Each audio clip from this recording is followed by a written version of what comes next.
Ahora vamos a las noticias del ámbito internacional, porque este fin de semana el presidente de Estados Unidos, Donald Trump, firmó una orden que impone nuevos aranceles del 25% a los productos de México y Canadá y del 10% a las importaciones de China. Y para hablar sobre esta información, recibimos a Sebastián Schulz, analista internacional, especialista en estudios chinos. Buenos días, Sebastián. Camila Ansaldo y Mayo Arana te saludan. ¿Cómo estás? Hola, ¿cómo están? Un gusto hablar con ustedes.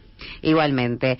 Para comenzar, consultarte cuáles fueron los principales argumentos del gobierno de Donald Trump para aumentar los aranceles a estos países. ¿Qué llevó a que tome esta decisión durante el fin de semana? Bueno, sí, a ver, creo que son argumentos que van directamente al hueso y creo que Trump no anda con muchas vueltas. Cuando dice que, a ver, el principal problema que señala Donald Trump es la pérdida de capacidad industrial de los Estados Unidos, lo que él llama el proceso de desindustrialización, que impactó sobre todo en algunas ciudades específicas y que alentó el desempleo en sectores trabajadores.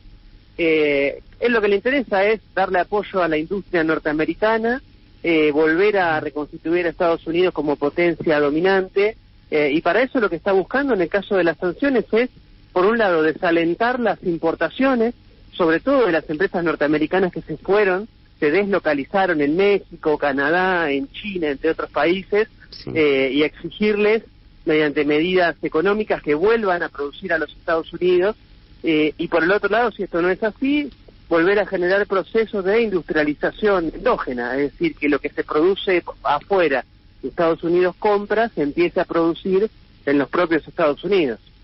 ¿Y cuáles fueron las principales respuestas por parte de estos países afectados? Bueno, a ver, hay dos grandes respuestas a estas medidas.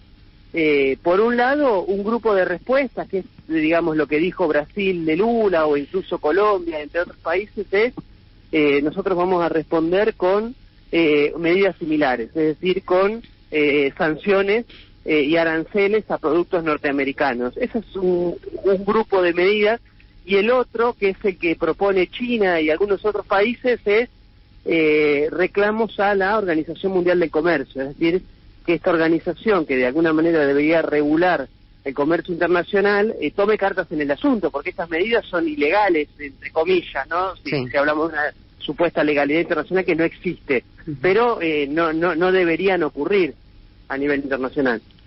Y muy buenos días, Sebastián. ¿Cómo va a impactar esta medida en Estados Unidos? Porque ya muchos economistas dicen que va a haber un aumento en la inflación, en la economía de Estados Unidos, que ellos mismos se van a ver afectados negativamente por la medida de Donald Trump, ya que son los mayores socios comerciales de Estados Unidos, estos tres países justamente a los que se le aplican estos aranceles.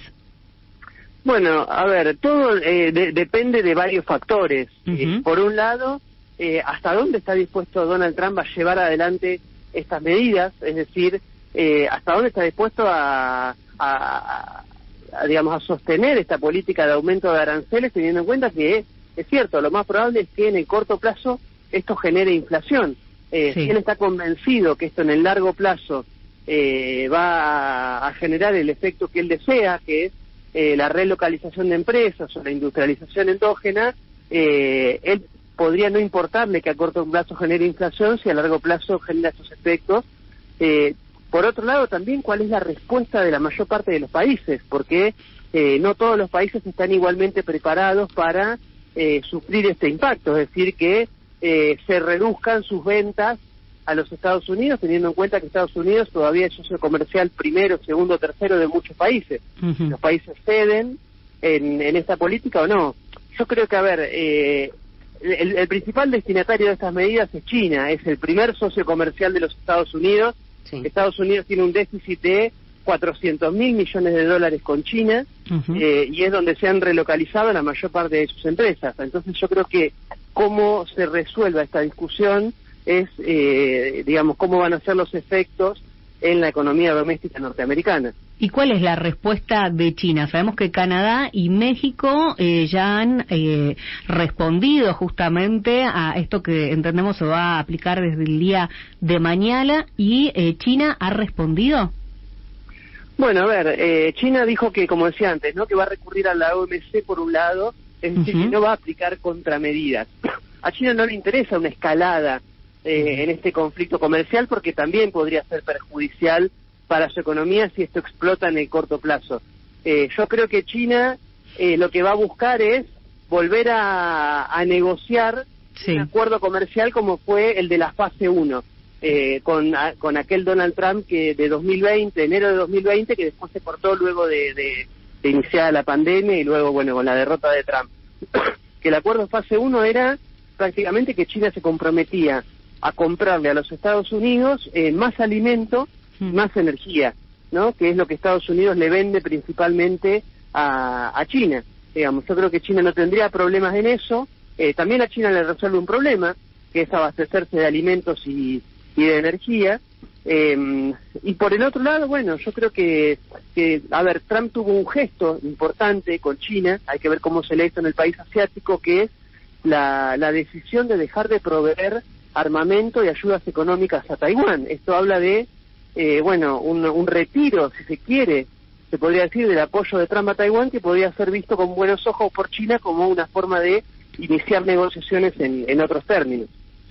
Estamos en comunicación con Sebastián Schulz, analista internacional y especialista en estudios chinos. Y otra de las noticias que también tuvo mucha repercusión en estos días fue la llegada de DeepSeek, esta nueva inteligencia artificial de China, que también generó gran repercusión en los Estados Unidos porque hizo caer a niveles alarmantes a la empresa Nvidia, que es la del ChatGPT que conocemos internacionalmente. ¿Cómo ves en el caso de la inteligencia artificial y en los avances tecnológicos la posición de China? Bueno, a ver, yo creo que esto de ninguna manera fue algo sorpresivo. A ver, sí, fue sorpresivo porque apareció, pero China ya desde hace por lo menos 10 años que viene desarrollando un plan sistemático de desarrollo de alta tecnología y de inteligencia artificial que se expresan ahora en estos resultados, como por ejemplo el lanzamiento de DeepSeek, que, bueno, es lo que se ha conocido, mucho más económico, es mucho más eficiente en el uso de recursos y a su vez es de código abierto. Entonces, que tiene un conjunto de ventajas respecto de ChatGPT que ha dejado un poco atrás no solo al desarrollador, a este tipo de desarrollo de inteligencia artificial generativa, como se conoce, sino también plantea otro formato de difusión de la inteligencia artificial.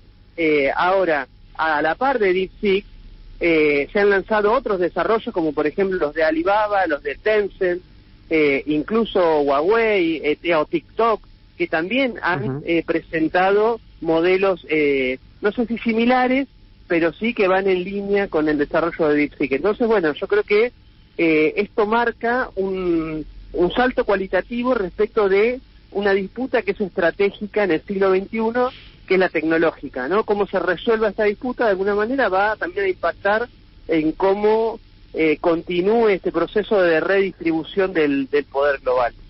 Porque también tiene a Estados Unidos y a China como los principales componentes que están compitiendo en este sentido tecnológico, ¿verdad? ¿O ves alguna otra potencia que pueda sumarse ahí?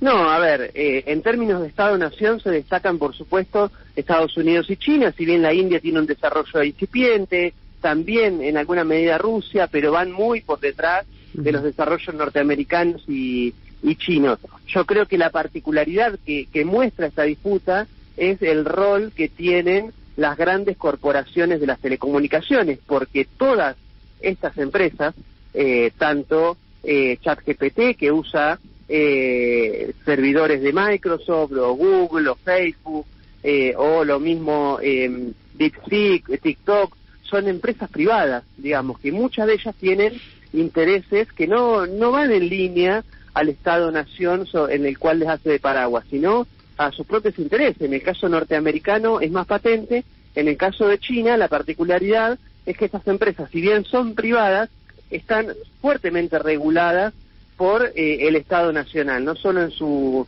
en su forma, sino también en el contenido, en qué es lo que pueden difundir, qué es lo que pueden hacer. Creo que son formas nuevas que está tomando esta disputa. Sebastián, para finalizar, ¿cómo ves la relación de China con la República Argentina, más precisamente con el gobierno de Javier Milei? Bueno, a ver, yo creo que China está en un proceso de ascenso geopolítico, ascenso hegemónico.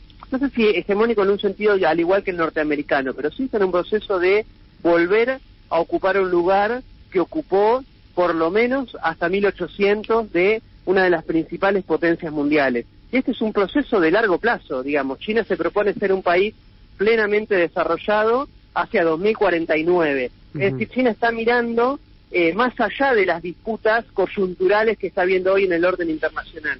Yo creo que en ese marco, Argentina es un aliado estratégico para China. Es uno de los países más importantes de Sudamérica, es un país importante del sur global, es un proveedor importante de energía y de alimentos. Y yo creo que en ese marco, a ver, China tiene profundas diferencias con Javier Milei, con el alineamiento de Javier Milei a Donald Trump, sí, con la postura de Javier Milei en términos civilizatorios, como representante de un occidente en declive. Ahora bien, yo creo que China ve a Milei como una coyuntura en Argentina, que puede durar lo que dure, pero que después de Milei vendrá otra cosa, y en ese marco lo que le interesa a China es no romper relaciones con el Estado argentino, como Argentina como Estado-nación, es decir, no provocar ningún cimbronazo innecesario en la economía, por ejemplo, a través de cancelar intempestivamente el swap, o cancelar o disminuir el comercio que existe entre China y Argentina. Yo creo que China está llevando de forma pragmática, si se quiere, su relación con Javier Milei para mostrar cuando Javier Milei habla de Taiwán, por ejemplo, ahí sí, digamos, una línea roja que China va a marcar, pero luego China va llevando la relación, digamos, esperando cómo se desenvuelve este proceso en Argentina.